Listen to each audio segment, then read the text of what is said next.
Christopher James Barús.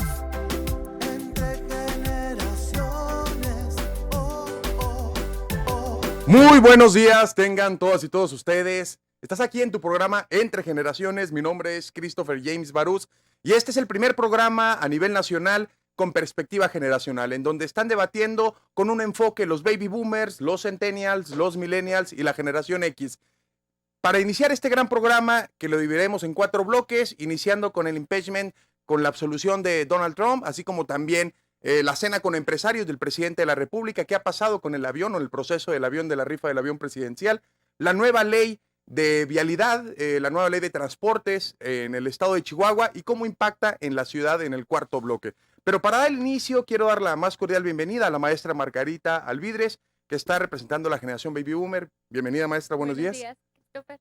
Así como también dar la bienvenida a quien representa la generación X, empresario, licenciado Héctor Villalobos. Muchísimas gracias. No, gracias por invitarnos, Christopher, y pues, buenos días a todos. Buenos días, Héctor, gracias. También a consejera estatal de Partido Político Morena, representando a la generación millennial, Karen Mora. Muy buenos días. Buenos días, gracias por el espacio, buenos días a todos.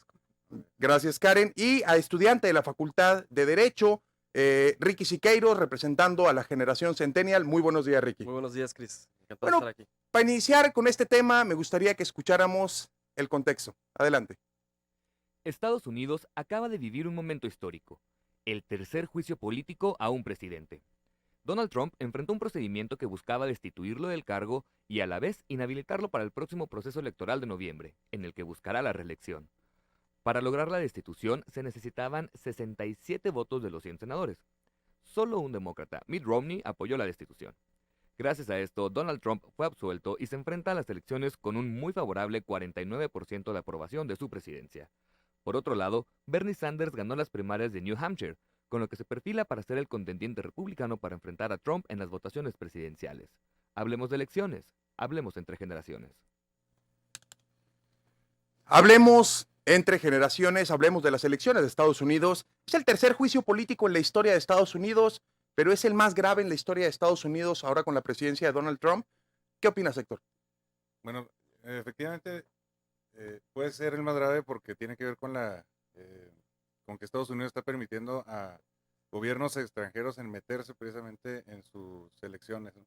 En ese sentido es muy grave porque Estados Unidos es el que está acostumbrado a meterse en las elecciones de los demás países. Todo el mundo pensaba, en lo personal, pensaba que esto sí le iba a pegar de manera muy negativa a Trump. Sin embargo, conforme fuimos viendo el avance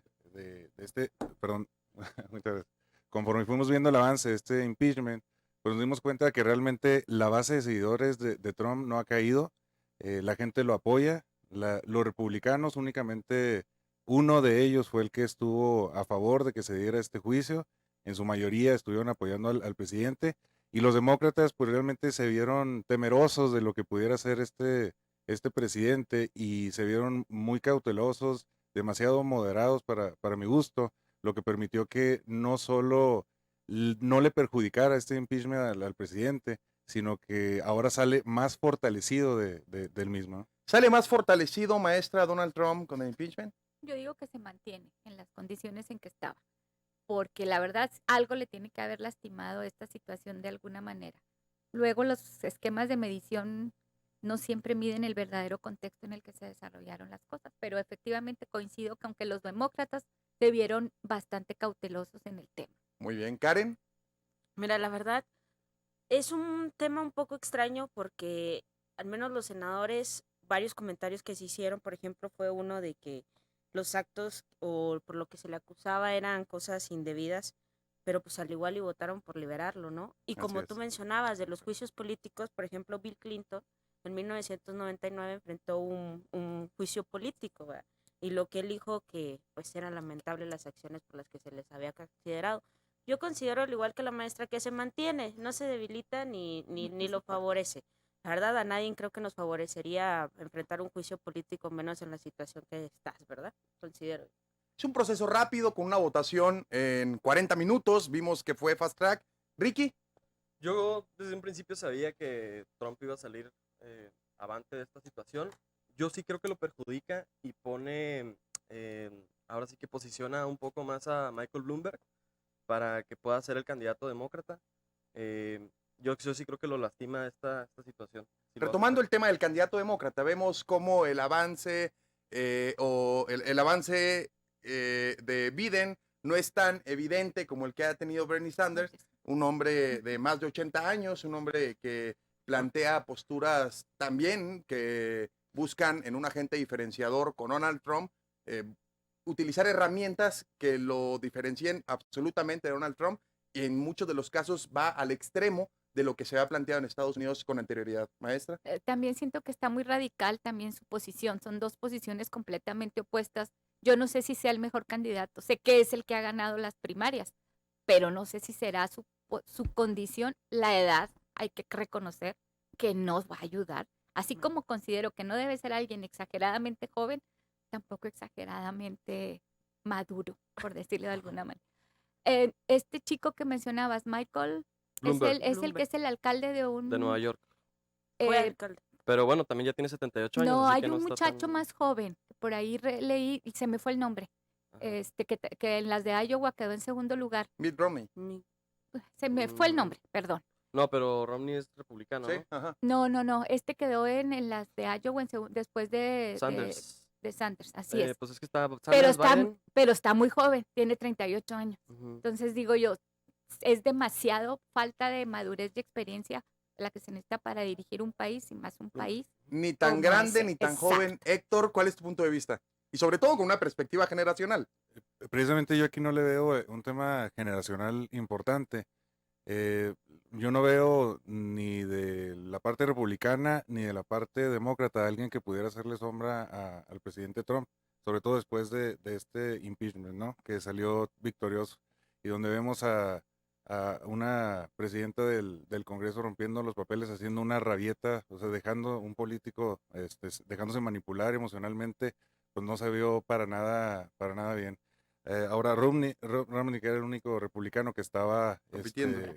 en contra del presidente, el presidente Trump lo que está haciendo es hacer ver que Romney lo está haciendo no tanto por sus creencias ideológicas o religiosas como él lo manifestó, sino más bien como una venganza política, quizá porque él fue presidente y Romney, que tuvo su oportunidad, perdió contra Obama. Yo sinceramente a Bernie yo no lo veo, a pesar de que es muy popular y sobre todo tiene el voto latino, los latinos no votan.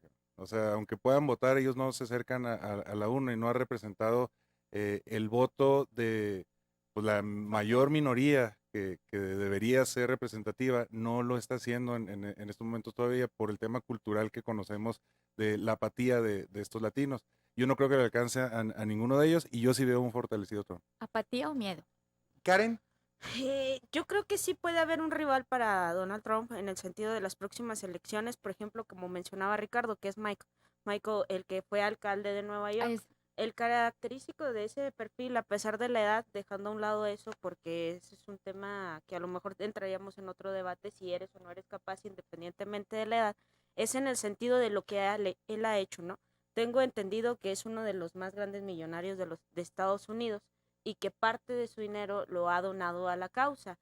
Entonces, viendo esa contraparte del perfil que ha sido Donald Trump Ujú. desde su gobierno, que se ha caracterizado desde antes, cuando fue candidato, de señalar, de criticar, de insultar a varios perfiles, entre ellos mujeres, que por eso a lo mejor entiendo la actitud de la presidenta del Congreso, él sería la contraparte, ¿no? Digamos, el bueno y el malo. Ahí sería más bien la aceptación que sería o daría la ciudadanía de los Estados Unidos por ver quién sería el mejor candidato. Yo diría que el candidato demócrata bueno para enfrentar a Donald Trump sería Mike. ¿sí es un agente diferenciador o sí puedes contrastar en esta dicotomía de lo que representan los demócratas contra los republicanos y quién es el idóneo para ti que pueda ganarle a Donald Trump o que pueda competirle a Donald Trump? Sí, me llama mucho la atención la frase que mencionó ahorita Héctor, porque dice, no hay alguien que pueda hacerle sombra. Bueno, pues yo creo que el perfil ideal que puede hacerle sombra es precisamente Bloomberg, porque Bloomberg es el octavo en la lista Forbes, como mencionaba Karen anteriormente. Tiene el mismo perfil de hombre millonario como Trump, nomás que Trump está en el puesto 263 y Bloomberg está en el octavo. Es alcalde de Nueva York, entonces ya tiene experiencia política de por medio. Y sobre todo, pues tiene este perfil también un tanto intelectual con los diarios Bloomberg, ¿no? Que son de él. Entonces yo creo que si ahorita el ambiente político o la aceptación social sigue siendo con Trump, yo creo que Bloomberg podría sustituir porque es un perfil muy parecido.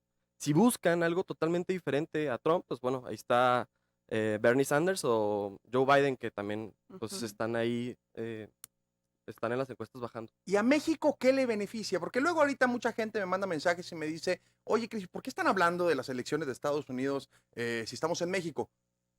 ¿Por qué debemos de hacerlo? Porque somos el país vecino, nuestra economía va de la mano con la de Estados Unidos y hemos visto cómo Donald Trump sigue utilizando como ariete electoral el Famoso seguir el muro. famoso muro, que algunos dicen que ya lo estamos pagando en el sur, que no lo estamos pagando. ¿Por qué estamos hablando de esto? ¿Qué le conviene a México para la próxima elección, maestra? Bueno, pues imposible negar que somos los vecinos más cercanos. Decía mi papá que tan lejos de Dios y tan cerca de los Estados Unidos. La verdad es que todo lo que pase allá siempre va a repercutir en la economía, en la cultura y en la socialización de nuestra sociedad. Héctor. Coincido con la maestra. De hecho, pues nosotros mexicanos somos colonia de Estados Unidos, estamos ligados no nada más culturalmente, sobre todo los estados del norte, sino económicamente, pues es nuestro primer socio comercial. Históricamente han financiado guerras para desestabilizarnos, nos han quitado territorios, han hecho lo que han querido con nosotros y es muy difícil que podamos nosotros cortarnos ese cordón umbilical. Karen. No, o sea, es un tema totalmente importante sin olvidar que tenemos paisanos en los Estados Unidos y considero que también es un tema importante para analizar en el sentido de representar a lo mejor a los paisanos que están en los Estados Unidos. Ricky. Es que ciertamente también olvidé mencionar otra cosa que mencionaste, es que dijiste que los latinos no votan. Bueno, no votan, pero ciertamente tienen una presencia muy grande en Estados Unidos, en California como tal, que es uno de los estados más importantes y que definen mucho de las elecciones. Entonces por ahí también creo que pues, me parece un poco pues, difícil decir que no tienen una representación real. Muy bien, última reflexión sobre las elecciones de Estados Unidos antes de pasar a corte y pasar al segundo bloque. Maestra. Complicadas. Héctor. No, tengo que decir también complicadas.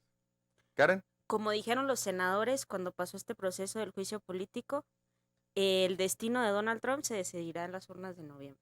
Muy bien. Ricky. Yo creo que todo se decide el 3 o 4 de marzo, que es el supermartes. Ese día se va a decir todo y por tanto es incierto. Muy bien. Continuamos entre generaciones. Aquí seguimos.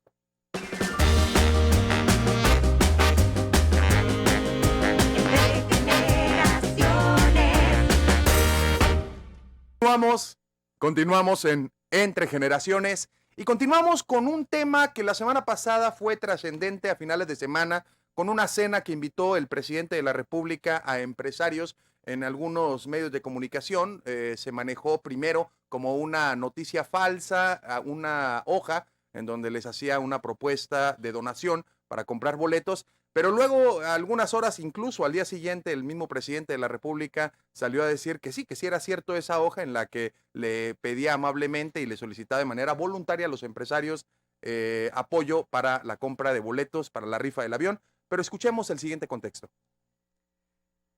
El avión presidencial, ese que no tenía ni Obama, fue una de las grandes promesas de la campaña del presidente López Obrador, el cual iba a ser vendido para devolver ese dinero al pueblo. A más de un año de su gobierno, el avión no ha logrado venderse, por lo que siguiendo las tradiciones mexicanas se tomó la decisión de rifarlo.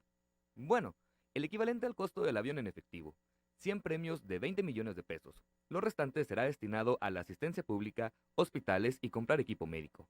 La semana pasada, el presidente se reunió con empresarios importantes del país para invitarlos a hacer donativos y adquirir uno o varios cachitos para la rifa. Hablemos del avión, hablemos entre generaciones. ¿Qué opinión le merece, maestra, este tema del avión?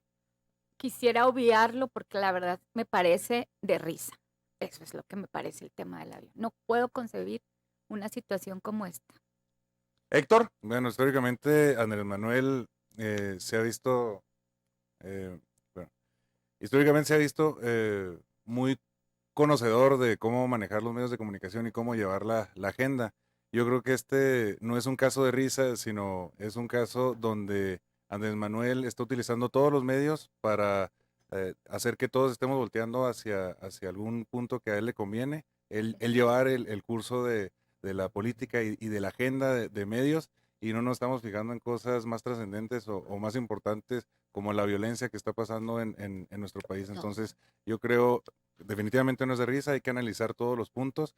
Va a haber un cambio, o no sé si ya se hizo válido en cuanto a los sorteos que se van a hacer de la Lotería Nacional, o se va a reformar o se reformó ya la ley, y este avión presidencial, pues yo no creo que haya sido casualidad como se dio en la agenda, y creo que esto está siendo bien capitalizado por Andrés Manuel, que su popularidad no se está viendo mermada, y a pesar de que hay algunos que nos podamos burlar de él, yo creo que está siendo muy inteligente a la hora de estar escogiendo incluso sus palabras.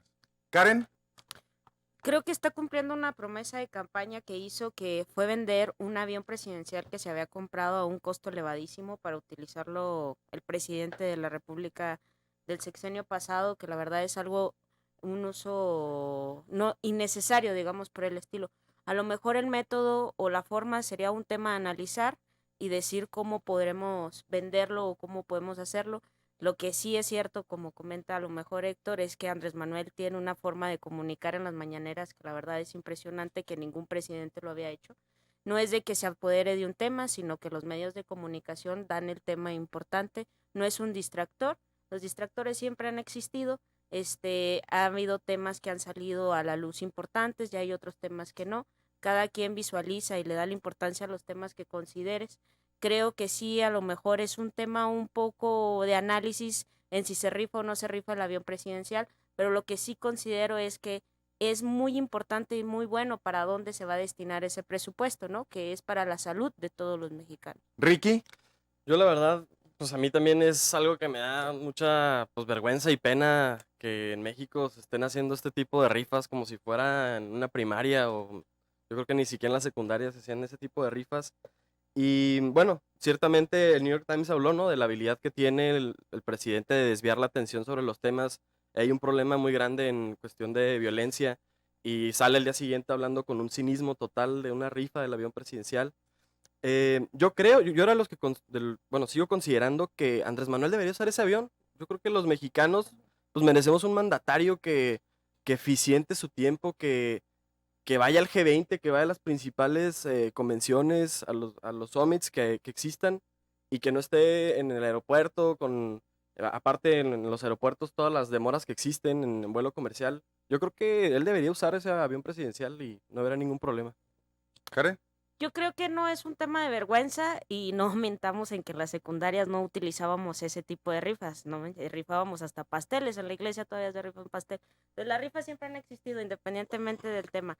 Y considero de que tal vez lo puede utilizar el licenciado Andrés Manuel, pero el punto que el licenciado maneja es que ha sido un costo excesivo con el que se ha comprado un avión presidencial. A lo mejor sería un buen tipo que utilizara un avión él de forma privada para llegar a sus destinos, pero considero, y lo que yo he visto en los eventos que él ha acudido, siempre ha llegado puntual. El hecho de que él utilice las líneas comerciales como los utilizamos todos nosotros no es un motivo para no cumplir con su función de trabajo. Eso no quiere decir que tiene que utilizar de carácter obligatorio a lo mejor el avión presidencial para llegar a un destino o utilizarlo. Sería más de clase y de cómo nos vería. Muy, maestra, pero no perdamos de vista que la propuesta de la rifa del avión, al final de cuentas sale Boeing y dice, no se puede rifar el avión.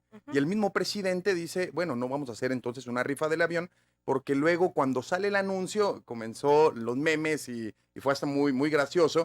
¿Qué vas a hacer con el avión? ¿Dónde lo vas a estacionar? Lo peor de todo es que ahora va a haber boletitos, va a haber cachitos, pero no va a haber avión. ¿Qué pasa, maestra?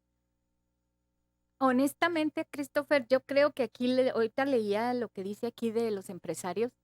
Hay una frase que yo siempre escuché en mi casa que decían: los empresarios no tienen partido, tienen intereses. Porque todos aceptaron participar en esto, porque obviamente nadie quiere entrar en controversia con el presidente. Coincido con los muchachos, el señor es un hombre muy inteligente y sabe completamente cómo mantener la atención de todos nosotros. Sigo completamente en contra, yo coincido con lo que dice Ricardo. Yo sí creo que debía usar el avión, la investidura que te da el ser el presidente de un país, de este país que amamos, vale la pena que tenga una etiqueta bien hecha. Bueno, Héctor. a mí sí me gusta que recorra el país como lo ha hecho, pero realmente creo que va en la segunda vuelta. Es un presidente que sí ha recorrido el país incluso por carretera, ¿no? Y lugares donde nunca antes se había visitado. Y yo sí creo que el tema del avión, en verdad es irrelevante. Lo que sí veo relevante es cómo ha juntado a estos 100, 200 empresarios, cómo ya comprometió a 75 con montos de 20, 50, 100, 200 millones de pesos. Eso me parece muy importante, sobre todo porque ellos no van a dar algo a cambio de nada. Nadie lo hace, nosotros no lo hacemos, y en esas cantidades de dinero y a esos niveles se me era muy difícil pensar que lo hagan únicamente para comprar equipos de hospitales, ¿no? Decía un empresario, Karen, que estas cenas se hacían antes en lo oscurito y que ahora lo único que pasó fue que fue al aire libre o fue evidente, salió a la luz pública. Mira, lo que yo leí y de conocimiento que tuve fue que cuando se entrevistó a ciertos empresarios, 100, entre ellos gente de Bimbo y representativos hasta el de Televisa estuvo presente en la cena, cuando salían les preguntaban, ¿los obligaron a comprometerse, a lo mejor a hacer un donativo? Claro que no. Y él decía, no. Y la carta compromiso venía estipulada con ciertos montos, ¿no? El monto más bajo eran los 20 millones, 50, 100 y 200 millones de pesos. Se te entregaba un formato y tú sabías si lo firmabas o no lo firmaban. No estoy diciendo que sea lo cierto, yo no estuve presente, la verdad que chido que hubiera estado presente, ¿verdad? Pero no estuve presente. Pero sí son las declaraciones de empresarios importantes que cuando salieron los entrevistaban. Entonces, lo que yo veo de positivo en esto, independientemente de lo negativo, es que se haya sentado el sector empresarial a lo mejor a buscar dar un donativo a una causa tan noble como es la salud de los mexicanos. Digamos, ¿cuándo habíamos visto al sector empresarial, como tú lo mencionas, incluyéndose en esta causa, en esta, digamos, en esta acción de importarle a lo mejor qué pasa con la sociedad más baja que no son de ellos? Ellos por lo general siempre se sientan y negocian, ya sea proyectos, ya sean tratados, lo que sea para sus empresas. Y ahora el tema del presidente es involucrarlos con lo que está pasando en México, digamos. Si tenemos una escasez en el sector de salud que ha impactado también en Chihuahua, que son los medicamentos y el equipo de los servicios médicos, pues decirle al sector empresarial, tú tienes la posibilidad, inclúyete en esta causa, ayuda en este punto. ¿Qué hubo detrás? No lo sé, ni lo sabremos a lo mejor. Pueden ser especulaciones, figuraciones o ideas de nosotros, pero lo que sí es cierto es que el sector empresarial está participando en esta noble causa, a lo mejor con un tema que es el avión presidencial, pero estuvo y se comprometió desde quien quiso y como quiso a apoyar esta causa. Ricky, ¿qué tan voluntaria es esta donación? Y realmente la gente se va a llevar el avión, no se va a llevar el avión. Es la rifa de avión sin avión. Pues no, ¿qué te puedo decir? Mira, yo lo que veo es que AMLO tiene una gran admiración por Salinas de Gortari. Creo que lo ha demostrado a cada instante que él, hasta tener a Bartlett en su gabinete, creo que refleja la gran admiración que le tiene. Y este tipo de reuniones del famoso pase de charola, pues refleja lo mismo, ¿no? Las mismas actitudes, los mismos comportamientos. Yo creo que de voluntario no tiene nada, obviamente lo sabemos, ahorita lo mencionaban, hay intereses de por medio. Y al final de cuentas, él había dicho, no hay que olvidar que él había dicho que él iba a vender este avión presidencial y pues ahora, pues no se va a vender y al final de cuentas vamos a terminar nosotros pagando voluntariamente, que solamente va a ser el porcentaje poblacional con mayor ingresos o con mejor estado socioeconómico quienes van a poder acceder a esos cachitos. Entonces al final es el mismo cuento y va a suceder lo mismo. Karen. No, es que mira, el avión presidencial no se ha podido vender y no se puede rifar, a lo mejor porque la ley lo impide o porque tiene esos ciertos procesos, a lo mejor rifar un producto, digamos, de tal manera, ¿no?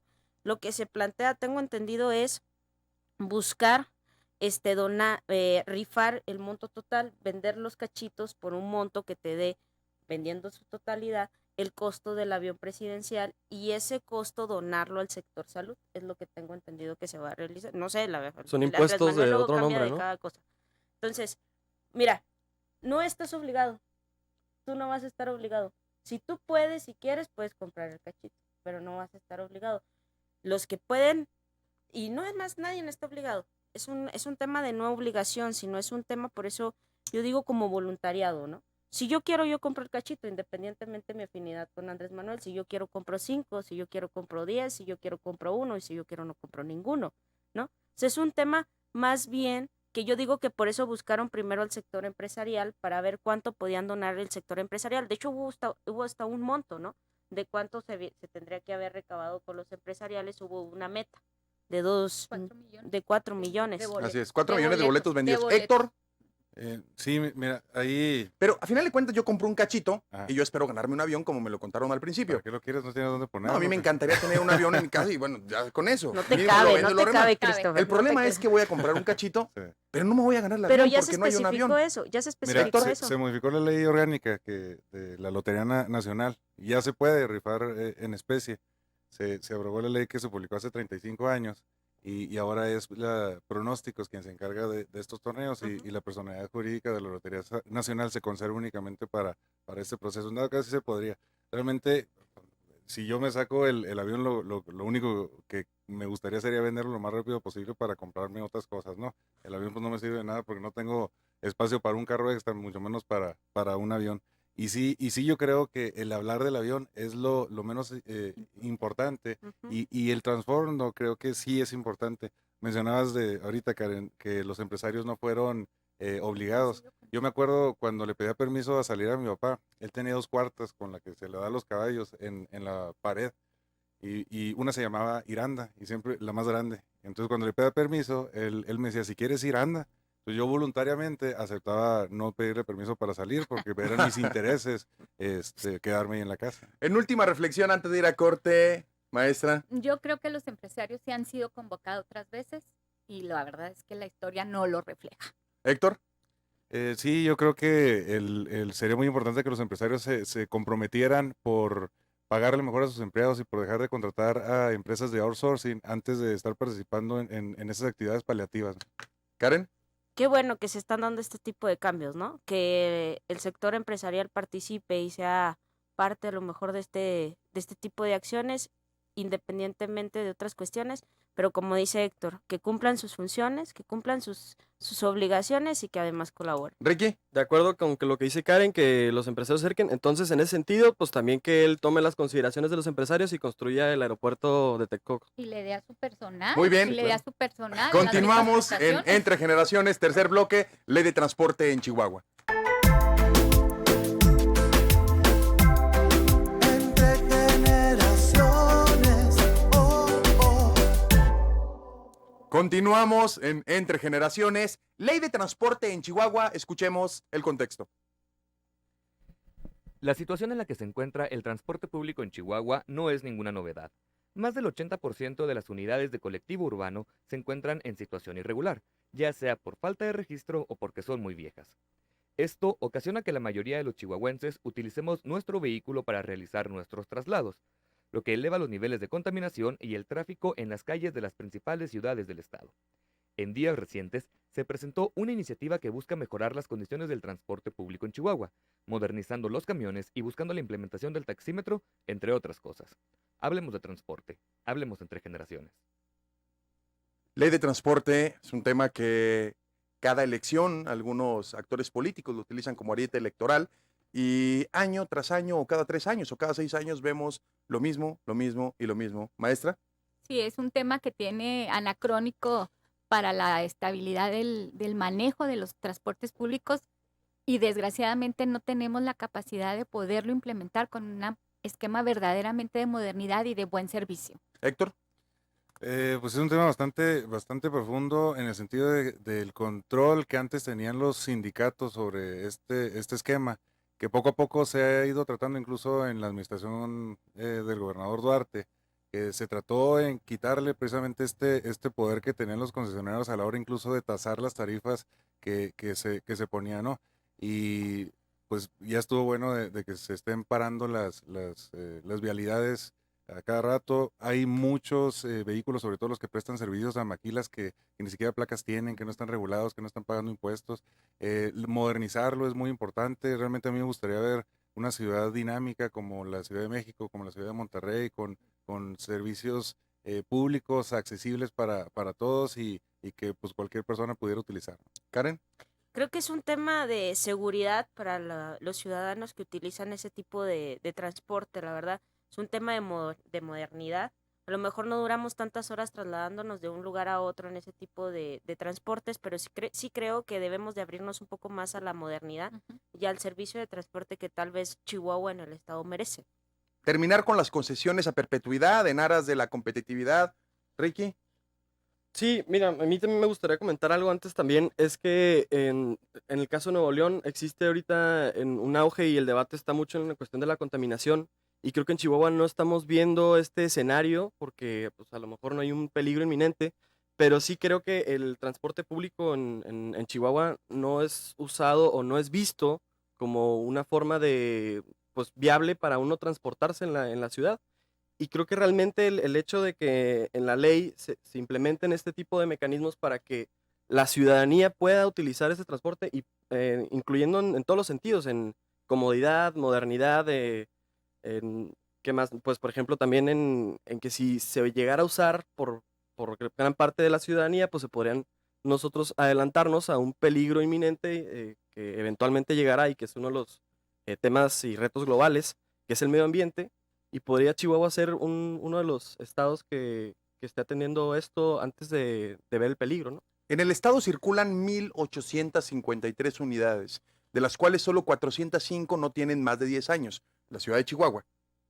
¿Qué opinión les merece? Y también vemos cómo muchos camiones, el 80% de ellos no cumplen con los principales requisitos y tienen más de 10 años de antigüedad.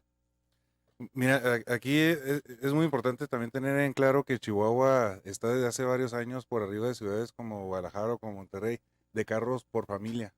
Según tengo entendido, el promedio es 3.5 carros por familia. Tiene que ver también con que en la cercanía con Estados Unidos, que nos traemos vehículos que podemos importar después, el parque vehicular sí es demasiado viejo también. Mismo caso de los camiones que se utilizan para transportar A las gentes de las sí, a maquilas. las gentes de las maquilas que contaminan mucho. En Chihuahua no lo notamos tanto porque realmente está el Vivus con camiones más nuevos. Sí, se ha renovado poco a poco en la ciudad de Chihuahua el parque vehicular, pero si nos vamos a Juárez, todavía hay unidades que vienen de los años 80 y 90 en muy malas condiciones y que sí, y que realmente ni siquiera están los choferes dispuestos a capacitarse para prestar un buen servicio público, ¿no? a la gente. Maestra. Mira, Christopher, yo creo que se han hecho esfuerzos muy pequeños por mejorar. Yo soy de las que dice que la entrada del Vivebus, que fue tan criticado como se llame ahora, ese también estoy en contra de que se le cambien los nombres cada sexenio, Bowie Bus. ordenó la Avenida Universidad Bowie en cuanto Bus. al tráfico vehicular. Ahora, en el caso de efectivamente de que cada familia hay más de 3 carros, yo creo que es un esquema de estatus el poder tener un vehículo propio. Entonces, eso abona mucho a que sigamos insistiendo en utilizar nuestros vehículos, aunado a que el servicio público no nos da las facilidades de poder acceder a él de manera fácil desde donde vivas. Las colonias que se han generado hacia acá, hacia el oeste o hacia el sur o hacia el norte, no llegan ninguno de estos buenos rutas con mejores camiones. Entonces, lo genera, no nos permite poder acceder. Karen, fácilmente. a la falta de un buen sistema de transporte, por eso se plantea esta nueva ley de transporte que evite que la ciudadanía utilice cada vez menos sus vehículos particulares y que no sea un tema de estatus el utilizar el transporte público. Mira, yo creo que sí es una buena implementación, la verdad creo que sí se debe de buscar mejorarlo en ese sentido, y si se plantea ese sistema, pues qué bien, ¿no? Ojalá y funcione, pero que se haga de manera verdadera y correcta, ¿no? Porque luego nos quedamos a medias. Digamos, las rutas troncales, como lo platicamos, yo las he observado, la verdad, aquí en Chihuahua, donde radico, no me he subido a una ruta, nomás que al Vivebus, bueno, que ahora se llama de otra forma. Sí. Entonces, Y es que solo hay una ruta troncal. Sí. sí, Sí. ese es el sentido. ¿Cuánto? Mira, yo digo que la planeación debe de ser, aparte de por distancias, tiempo y a lo mejor el servicio del vehículo, ¿no? Del camión, digamos, en este sentido. Hay personas que tardan 1 hora en trasladarse de su punto a otro punto. Entonces, la planeación y el sentido debe de ser desde esa estrategia de cómo hacerlo o cómo llevarlos a lo mejor a los puntos céntricos que es del Vivebus, como que ya se llama de otra forma. Entonces, debe de ir más allá de un mejoramiento del equipo, digamos, del vehículo, sino un planteamiento o un análisis de las rutas, de cómo hacerlos, sin tampoco meternos en la revolución de cambiar sentidos a lo mejor de las calles, sino una planeación territorial de cómo llegar a los puntos céntricos para facilitar la movilización de las personas. Porque si hacemos eso, cualquiera de nosotros dejamos de utilizar nuestro vehículo, ¿no? Si digamos, por aquí pasa esta ruta, bueno, esta ruta me acerca a este punto y a lo mejor de ahí me quedan unas cuadras del punto a donde yo voy, ¿no? Digamos, una planeación bien y concreta, pero bien hecha, no que quede a medias, o sea, en ese sentido. Ricky, ¿la ley de transporte te convence? Sí me convence, pero sobre todo creo que hay un contexto muy importante que a lo mejor no se está poniendo en el debate, y es que hay 3 factores muy importantes. 1, la economía no crece. 2, la gasolina no baja, como había prometido el presidente. Entonces, esta ley de transporte resulta muy oportuna en el momento que estamos viviendo, y creo que es el momento en que todos debemos de empezar y más en el contexto chihuahuense, que podamos empezar a aceptar y empezar a familiarizarnos más en el servicio de transporte público. Yo usé más el transporte público cuando estaba en secundaria y ya lo dejé usar ahora en la universidad. Pero ciertamente notaba mucho la diferencia de un circunvalación de mi secundaria al Vivebús que uso a lo mejor con más cotidianidad.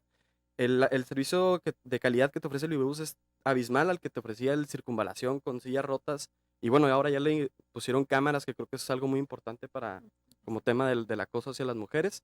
Entonces yo creo que debemos de focalizar este punto para que pueda ser accesible y visto con comodidad por todos los sectores, y que podamos usar el transporte público, porque este contexto que se vecina, pues muy difícilmente vamos a poder pagar en la mayoría el tanque de gasolina cada mes.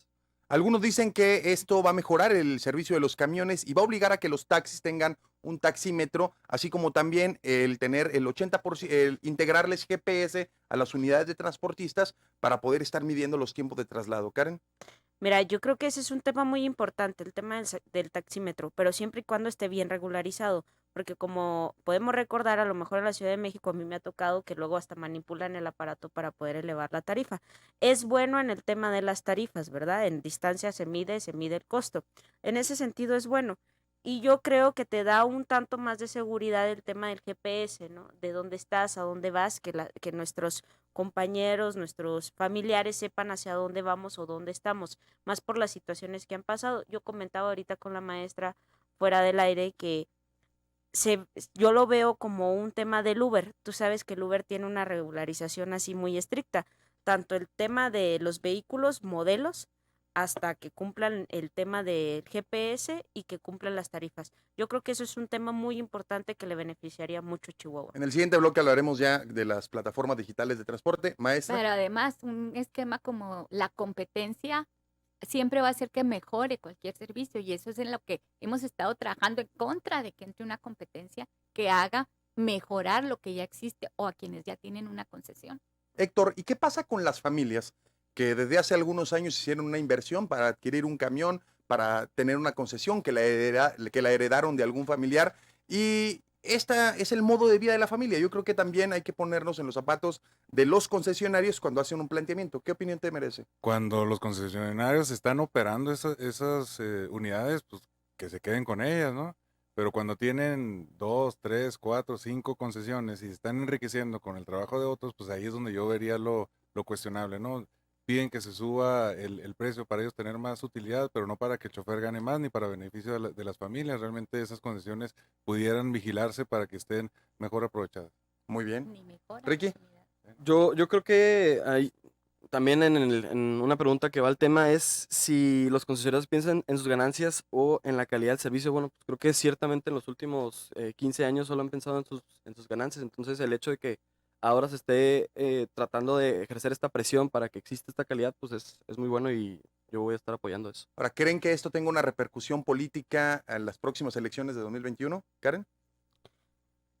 No, la verdad yo creo que no, porque lo que sí me llamaría la atención, y a lo mejor algunos partidos pueden analizar ese asunto, es por ejemplo que el proyecto va hacia rumbo hasta el 2040, ¿no? O sea, son 20 años los que se plantean hacer, son 8 rutas troncales. Entonces, yo más bien vería como un análisis qué tan favorable sería para el PAN, digamos, en este caso, que es el que está gobernando, meterse en un proyecto de más de 20 años, ¿no? Yo, la verdad, Considero que no puede repercutir porque apenas se está planteando y todavía no se desarrolla. A lo mejor cuando se empiece a desarrollar puede traer sus beneficios o sus descontentos, ¿no?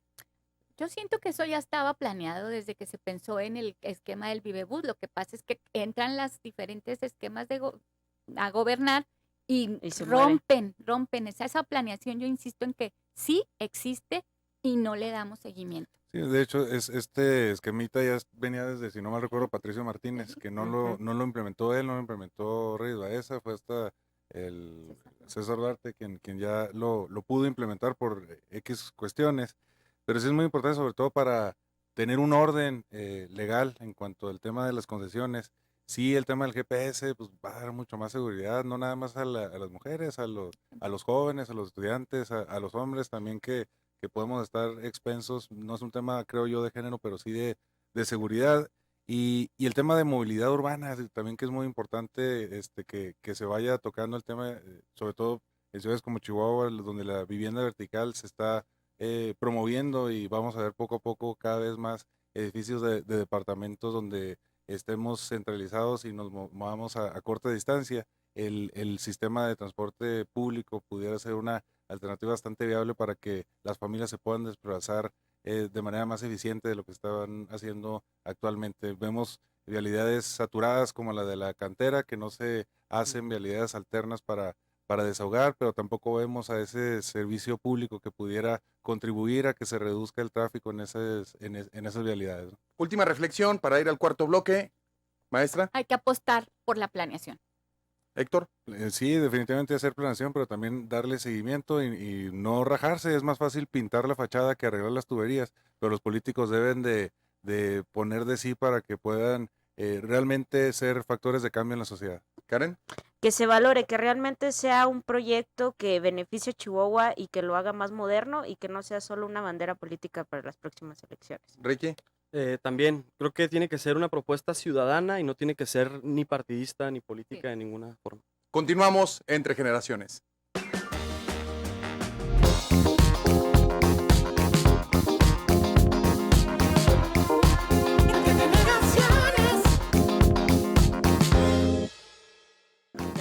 Continuamos en Entre Generaciones, hablando también de la misma ley de transporte, pero nos venimos a la ciudad de Chihuahua en específico. ¿Cómo impacta en la ciudad de Chihuahua la ley de transporte? Adelante.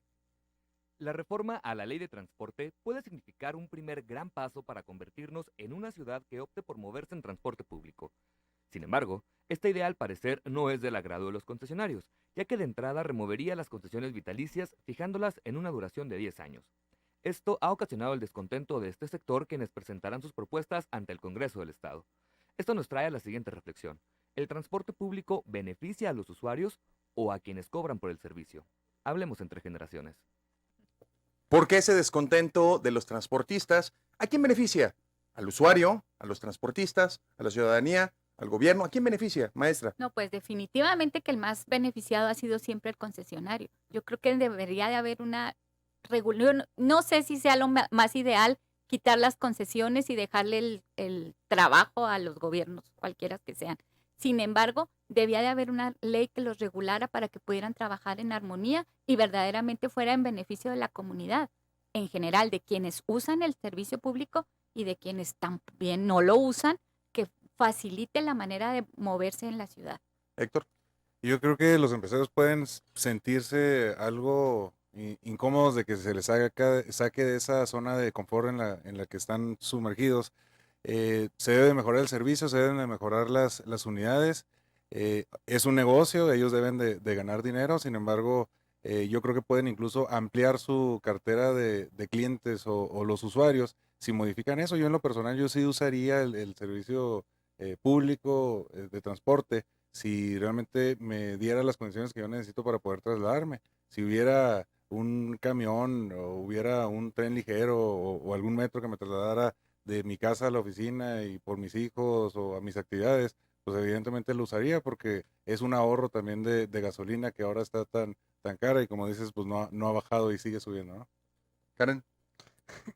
Es una cuestión muy sencilla, pero yo considero lo siguiente, creo que va a ser un impacto para el sector empresarial o los concesionarios el tema de que antes podían acordar previo o dentro de a lo mejor de un proceso electoral, porque digamos que los acuerdos, como lo mencionábamos ahorita para lo del avión, los acuerdos se hacen en lo oscurito. Entonces, a lo mejor va a ser un impacto para ellos que ahora tengan que acudir con otras personas o con otro sector para poder buscar tener esas concesiones. Entonces, puede ser a lo mejor algo bueno o malo, en lo mejor en ese sector, pero yo sí considero que debe de haber no una balanza que diga a quién beneficia, si al concesionario o al ciudadano, sino que la balanza esté igualitaria para los dos, que se beneficien los dos, tanto uno por brindar el transporte, por brindar el servicio, y tanto el otro por recibirlo. Creo que eso es lo que se debe de plantear con esta nueva ley de transporte, que ambos sectores salgan beneficiados, no el gobierno, no los concesionarios, sino no los ciudadanos, sino todos los involucrados salgan beneficiados en este tipo de acción. Ricky. Sí, es lo que mencionábamos anteriormente. Creo que a lo mejor un error que ha habido en todo este debate, no en este debate, sino en toda la dinámica acontecida en este tema, es que no se les dio esta inclusión en esta nueva ley. Entonces yo creo que ese sí es un problema. Sí se le debe dar en la inclusión, a pesar de que se considere que los concesionarios son como un monopolio, pero en aras de eso, de que exista una buena sintonía y armonía, como lo menciona Karen. Hablamos mucho de los camiones, pero pasemos a los taxis. Pasemos esa inversión que hace una familia para poder adquirir una placa y que esta placa pueda pagarla en su planeación a algunos años y poderlo seguir utilizando. Pero llega por otra parte las plataformas digitales de taxi como Uber, como Didi. ¿Creen que este es el primer paso para regular la presencia de las plataformas de transporte en la ciudad de Chihuahua? Pues yo esperaría que sí. ¿Usted sí espera que se regule Sí. también las Sí, vuelvo a lo mismo. plataformas? La competencia hace que todos los servicios mejoren de cualquier área. Bueno, a nivel mundial se está modificando, incluso en Europa ya va muy avanzado el tema este de cómo se está regulando el sistema de transporte por plataformas digitales como Uber. Aquí el tema que mencionas del esfuerzo que hacen las familias, hombre, lo están haciendo en el mercado negro, están comprando las placas en 300, 800 mil pesos, con ese dinero pueden poner un negocio bastante digno, ya no es tener un taxi del negocio que era a lo mejor en el pasado, donde se inflaban las placas a tal precio porque no se daban más concesiones y eran las mismas las que había en el mercado. Yo juntaba una lanita, me indemnizaban de mi chamba y me compraban las placas y ahí tenía asegurado mi futuro, lo rentaba. Ahora esto de rentar vehículos, pues lo está haciendo cualquier gente. Yo sí tengo a lo mejor 140,000 bolas, voy y me compro un carrito que cumpla con las condiciones que te solicita el Uber o Didi y pongo 2 o 3 choferes y con eso pues me da una entradita, se paga el carro solo y puedo comprar un segundo o un tercer carro. Entonces, pues si es como negocio, pues estas familias deben de pensar en perfeccionar ese modelo de negocio que están desarrollando si se quieren convertir en empresarios de este tipo y ver también pues las utilidades que te va a dejar. Ahorita incluso ya hay una plataforma similar que están utilizando o que están promoviendo ya los taxistas. No sé, desconozco cómo sea o si esté o no funcionando actualmente, pero ya ellos están viendo que tienen que competir y se están sumando también a estas plataformas digitales, ¿no? Karen. Es que como decía la maestra, o sea, la sociedad avanza y por lo tal motivo tenemos que modernizarnos en ese sector. Mira, yo soy una persona que utiliza todos los días Uber o Didi. Yo soy totalmente de ese sector. Entonces, el hecho de por qué yo no utilizo taxi es por el tema de las tarifas, la seguridad y además porque, digamos, soy mujer joven, ¿no? ¿Qué seguridad te puede brindar utilizar un taxi en estos tiempos a las 9 de la noche, ¿no? O sea, mínimo el Uber o el Didi te da tu ubicación y te dice hacia dónde vas y ves cómo vas, que aún así se les ha salido de control porque han pasado casos de asesinatos o desapariciones en ese sector, pero está un poco más controlado, ¿no? Sabes quién maneja, sabe dónde te lleva y sabe cuál es la tarifa.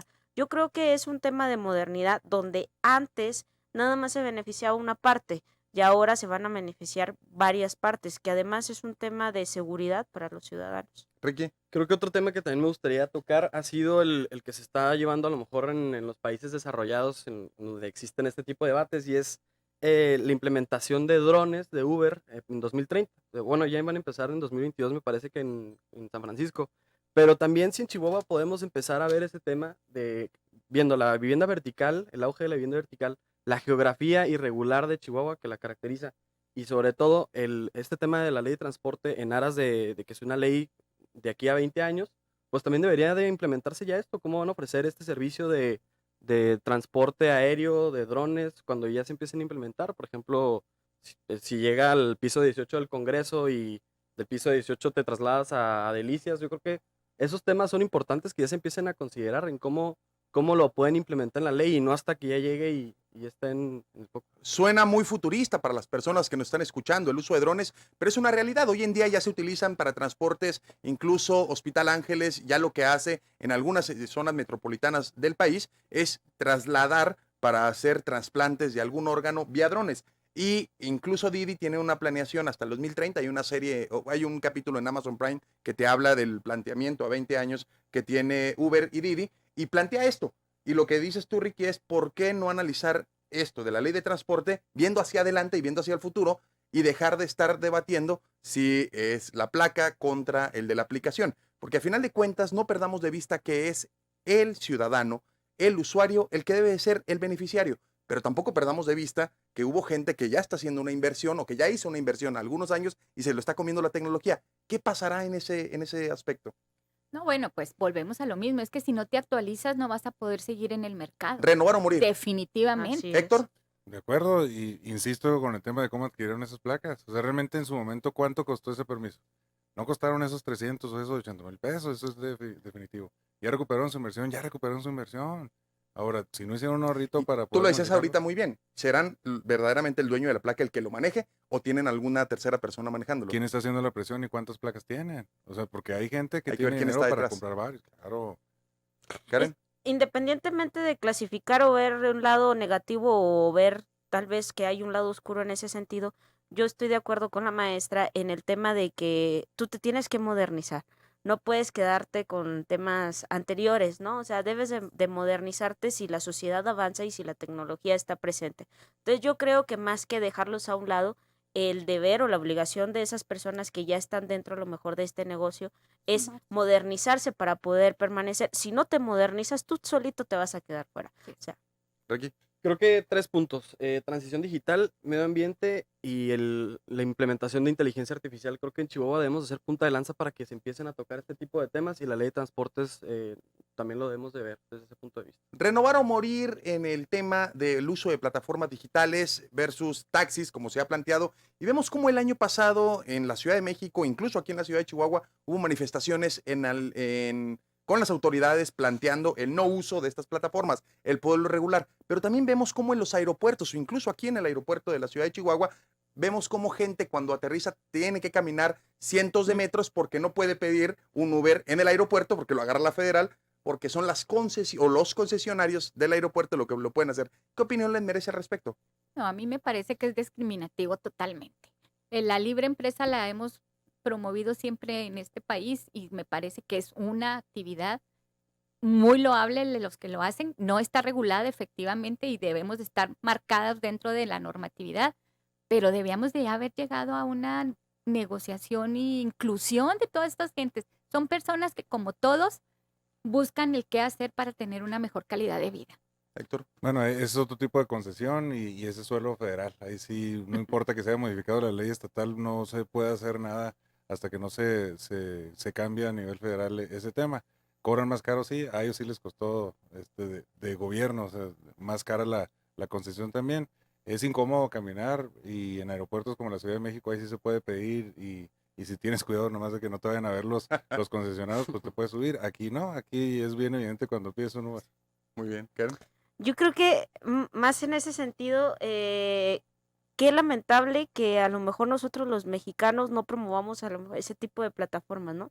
Es lo que La libre comentábamos. competencia. Sí, claro. Entonces, debemos de promovernos y nosotros ser más capaces de crear, si no estamos de acuerdo con las plataformas externas, digamos, o extranjeras que invaden nuestro país, de nosotros modernizarnos para poder tener a lo mejor una plataforma y no caer en este tipo de cosas de discriminación, porque no discriminas a lo mejor a la empresa, digamos, como es Uber o es Didi, sino dejas a un lado el chofer, que es un padre de familia, Que también que hizo una está, inversión. que está haciendo una inversión, que está tanto de tiempo como recurso, que está buscando simplemente ganarse el pan de cada día, ¿no? Entonces yo creo que es un tema más amplio, de más análisis, que debemos de ceder todos de nuestra parte, no simplemente dejarlo a con que es una concesión y aquí no corresponde. Ricky.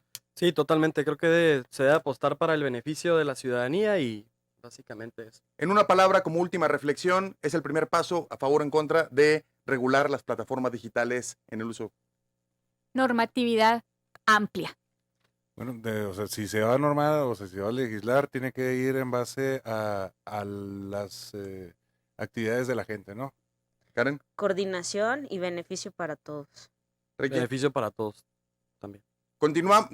Terminamos el programa Entre Generaciones. Continuamos el día de mañana hablando de la salud mental y no olvides seguirnos acompañando 102.5, 173 Total Play. Y a esta vida venimos a dos cosas, a ser amigos y a hacer historia.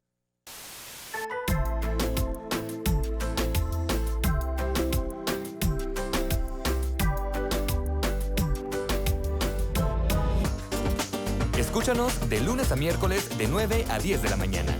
Entre Generaciones, con Christopher James Barús.